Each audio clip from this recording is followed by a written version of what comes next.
কয়েকদিন আগে পত্রিকার পাতায় পরে আমিও দেখলাম, টিভি নিউজে আমি দেখলাম, কিছুদিন আগে ইশরাক তো বসেই আছে। আপনাদের এখানে 39 নম্বর ওয়ার্ড আছে। আমি সেদিন আম্মার সাথে বসে ঢাকার সংবাদ দেখছিলাম, নিউজ দেখছিলাম ঢাকার।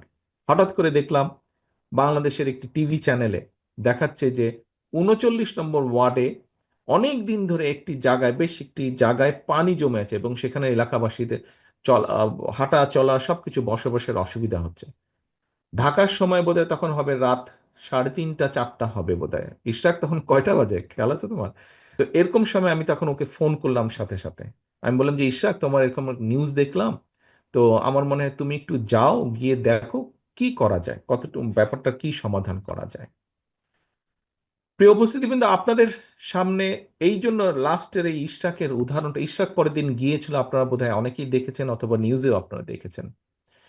তো ইশরাককে পাঠালাম আমরা, দলের পক্ষ থেকে ইশরাক ওখানে গিয়েছে।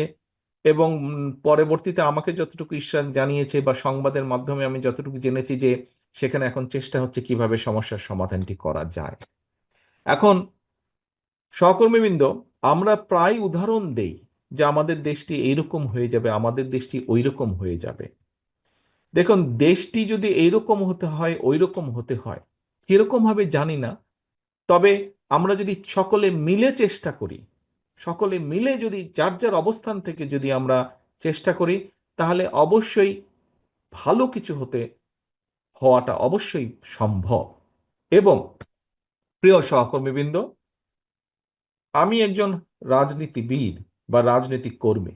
রাজনৈতিক কর্মী হিসাবে আমি বুঝি যে সমাজে, রাষ্ট্রে যদি জবাবদিহিতা না থাকে, তাহলে কোনো কোনো কিছু টিকিয়ে রাখা সম্ভব না। জবাবদিহিতা থাকতে হবে।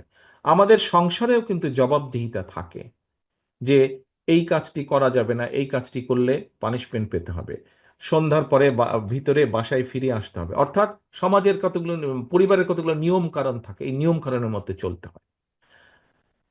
আমি যখন এখানে এই অনুষ্ঠানে উপস্থিত হলাম, তখন আমি মাহাদি আমিনের বক্তব্য শুনছিলাম যে বিগত 15 বছর স্বৈরাচার কিভাবে বিভিন্ন প্রতিষ্ঠান ধ্বংস করেছে, কিভাবে বাংলাদেশের মানুষের অর্থ সম্পদ লুটতরাজ করে বাইরে নিয়ে গিয়েছে। প্রিয় সহকর্মীবৃন্দ, উপস্থিতিবৃন্দ, একটি জবাবদিহিতা ছিল না বলেই এই কাজগুলো করা সম্ভব হয়েছে।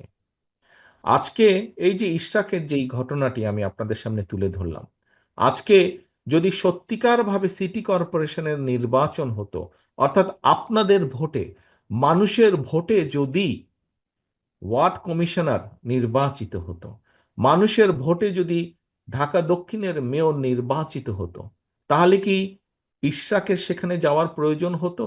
তাহলে কি সংবাদের দেখে আমার ফোন করার কোনো প্রয়োজন হতো না?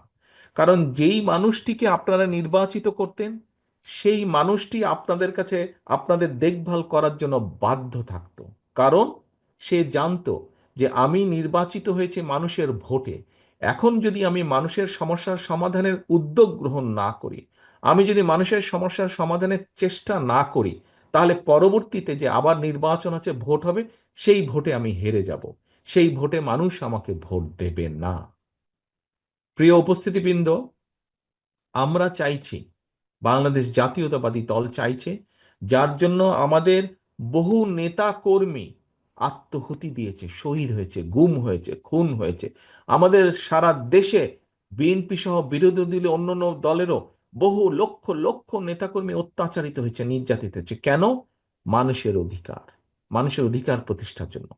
এবং রাজনৈতিকভাবে আমরা প্রায়শ যেসব দেশের উদাহরণ দিয়ে থাকি, আহা ওই দেশটা কি সুন্দর, ওই দেশের সিস্টেম কি ভালো, এই সব দেশেই এই জবাবদিহিতা আছে। জবাবদিহিতা আছে বলেই সেই দেশের সিস্টেমগুলো কাজ করে, সেই দেশের সিস্টেমগুলো সুন্দর। এবং সেই জবাবদিহিতাটা কি? জবাবদিহিতাটা হচ্ছে নির্বাচন।